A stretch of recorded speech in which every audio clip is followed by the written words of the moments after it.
Ben, you have to unmute, my dear. Oh, I thought it was unmuted. Can you hear me? Can you hear me now? All right. Yeah, go ahead, Ben. All right. Yeah, thanks for the introduction, Alan. And as he said earlier, the presentation is about the program that we ran for Backpacks for Homeless, and it was run by a few people with like-minded hearts for homelessness and addiction in Sarnia, with all our members being affected by addiction in some way. And we came together and formed Hearts and Services. And this has been, we just decided to get back together during the Christmas season and do this program, which is one of the biggest accomplishments this group has done. Currently, we only have 30 members. And for this project, though, due to COVID, a lot of the members weren't able to show up, unfortunately. So we only had 6 members who worked on this project. This quote encapsulates a lot of what our group thinks about homelessness, not just in the physical sense, but mainly homelessness in the social and loving sense. We don't think it's just the lack of money or a home. We think it's also the lack of people around you. We think that sometimes poverty, only being hungry, naked, and homeless, poverty of being unwanted, unloved, and uncared for is the greatest poverty. We must start in our own homes to remedy this kind of poverty. Mother Teresa, which really encapsulates our group's vision on what homelessness and poverty truly is. We made 54 backpacks in this program, which we wouldn't have been able to do without the generous donations by many local organizations and businesses throughout our campaign. The backpacks contained a few things that we deemed as the most important and a few others, including socks, which are one of the things that homeless people need the most due to how often they get ruined or wet or damaged, and how important they are to keeping you warm, especially during the winter season. You can't really get enough of them. And snacks were to help them provide some sort of semblance to a Christmas dinner as best we could give them. Flashlights were there to help them feel safe and secure during the nighttime and help them find their way around and not feel as alone. Hats, mitts, an emergency blanket, and scarves were all put in there to help them feel a bit warmer during the Christmas season and a bit more, a bit less alone and less afraid, almost comforting. And the scarves were actually, some of the fabric was donated by a woman in Fabricland who, when we went to go buy the fabric, she donated out of her own pocket, which really goes to show that a lot of generosity is lost unless you give them the opportunity. Gift card for Tim's was there to help go with the Christmas dinner, especially during the winter season. A nice warm drink really helps, and we take it for granted a lot of the time. And toiletries were there to help a bit more human and make them feel a bit less dirty, especially some homeless people don't think they're 100% equal, and this helps them feel a bit more equal and a bit less dirty and a bit more clean. The pen and paper was put in there to help with the morale, like writing a journal. One of the things that we take for granted a lot, and one of the things that makes us human, is writing and communicating in our writing, even if it's just to yourself. That's really important for a person, and we want to provide that for them. Markers aren't necessarily in there for what most people would think for. They're actually there so they can mark their belongings. A lot of homeless people, they need that sense of property and that sense of ownership, and they don't get that otherwise. And when they're able to mark it with something, it makes them feel a lot more pride about what they own. And playing cards were there to help them ease off a bit of the pain a bit and to feel not just surviving, but actually something to have fun.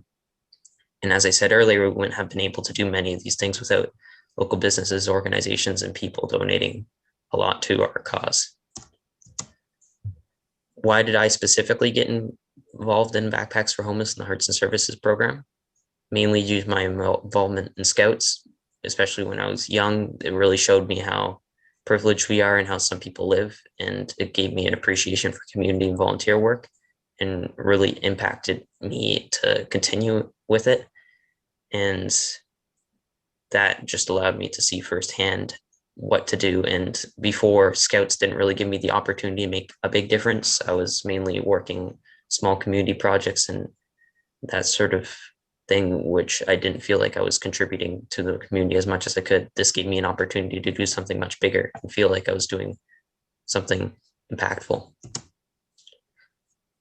And our family was also recently affected by addiction with our aunt overdosing, and that really tore apart our family. And we had to take care of her kid and really showed us how addiction affects a family. And the kid wasn't really all that rational during the time because he was born addicted, and he's only 12, and probably his life will never be the same because of the choices somebody else made for him. And addiction can really not just affect the person addicted, but everyone around them. And I wanted to help where I could.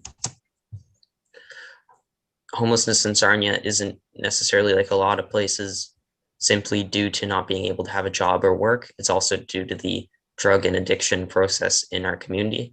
So you can come from many backgrounds, and if you get addicted, you could end up homeless. And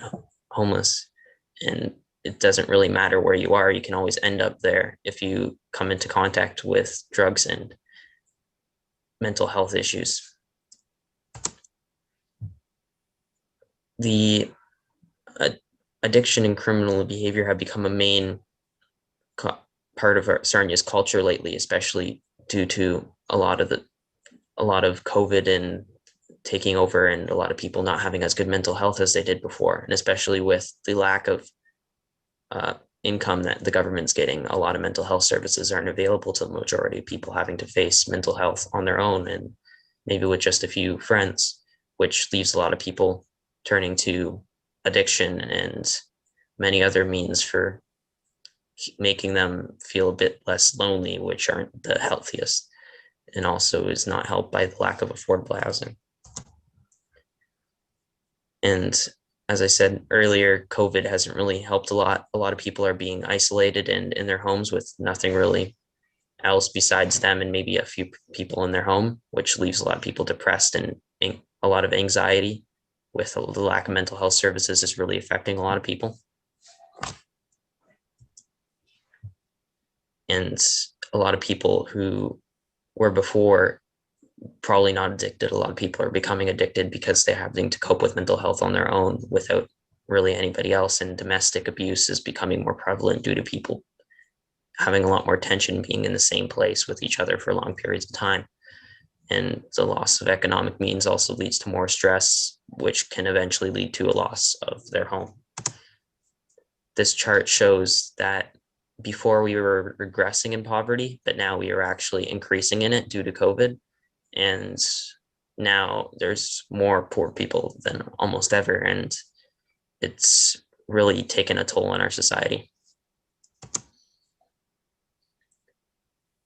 As I said, addiction is a lot bigger than just a person addicted. It affects everyone around the addict, even the community, especially with violent drugs like fentanyl. It really affects everyone. And with violent drugs comes violent crime. And it really tears apart the community and the family of the addict and pushes people apart rather than bringing them together. Addiction creates a culture of desperation, and ultimately violent criminal behavior comes with drugs, and a lot of people become desperate and start pointing fingers at one another, trying to blame each other and put the blame off themselves, which just leads to more violence and more crime. And these pointing fingers lead to prejudice and stereotypes about certain peoples, which just lowers self-esteem and causes more violence. We need to stop looking at addiction as a disease on society and start looking at it as them that needs to help rather than society needs help from them. We need to help reduce the harm of the addicts rather than get rid of the addicts. We need to open loving arms rather than push them away. And as our society has kind of held this mutual view for a long time with a lot of people that you just need to get rid of drugs and that will fix the problem, but you don't just need to get rid of the drugs. You need to help the addict out and make sure that they're okay. Otherwise, if you just push them away, it's not really helping anyone. You're just band-aiding, fixing the problem. Switzerland and Portugal found this problem and tried doing a program of harm reduction rather than the Western philosophy of putting everyone in jail, which has been held for past 100 years almost. This video encapsulates what I said earlier about it's a video about the war on drugs and how it hasn't really progressed that far and how it has just led to more violence rather than actually helping anybody.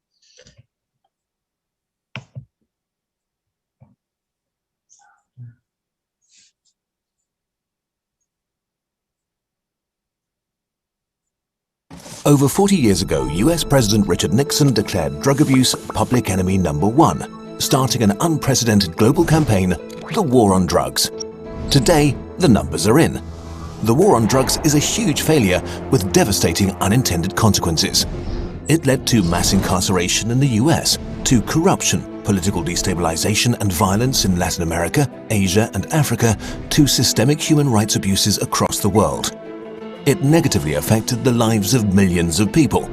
All of this while we waste billions of dollars every year only to create and fuel powerful drug cartels, while the goal of the war on drugs seems less achievable than ever: a world without drugs. How could this happen?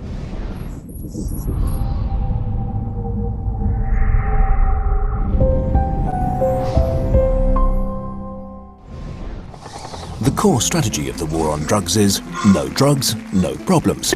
So almost all of the efforts in the last few decades have been focused on eradicating the supply of drugs and incarcerating drug traffickers. But this ignores the most fundamental of market forces, supply and demand. If you reduce the supply of anything without reducing the demand first, its price goes up. This might lower sales for many products, but not for drugs.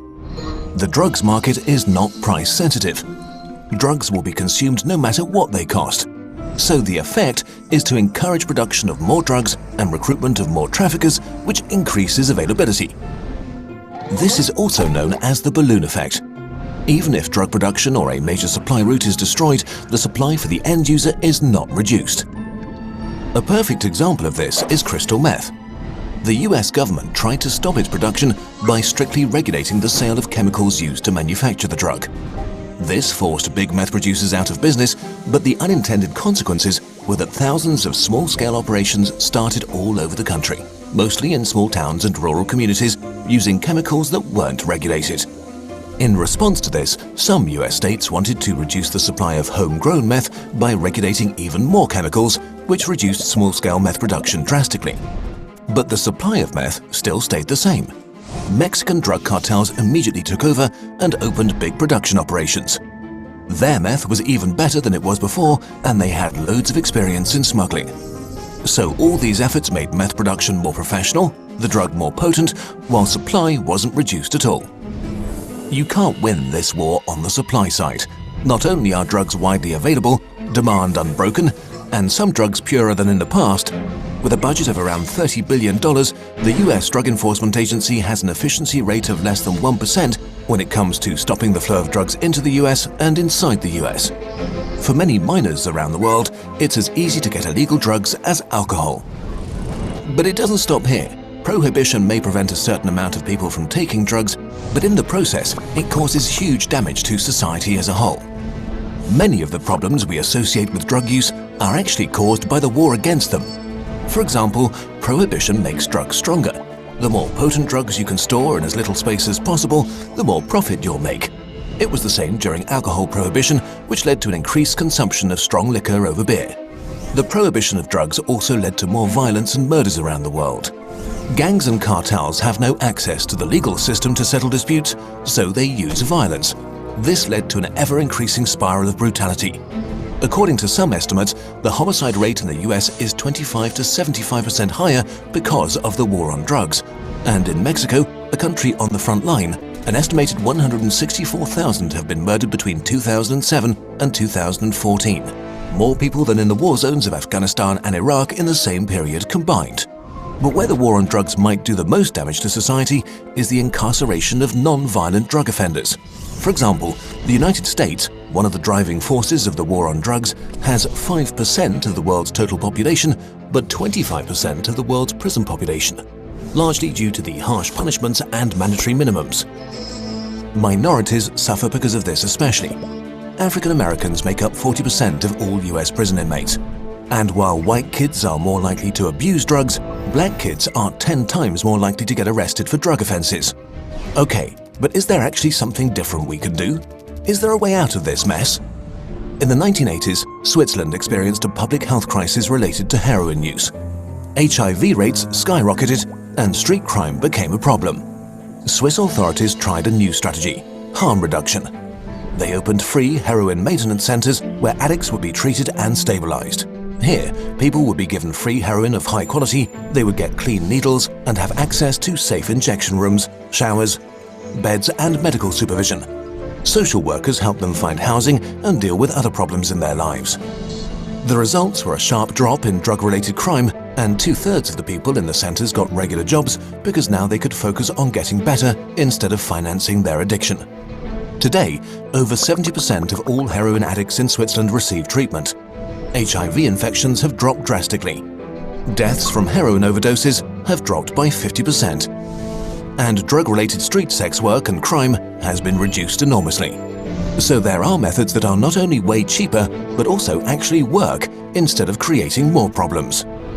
Drug prohibition led to a system that bulldozes human rights, costs vast sums of money, and creates a lot of human misery, all in pursuit of an unobtainable goal. After 40 years of fighting, it's time to finally end the war on drugs and move on to something better.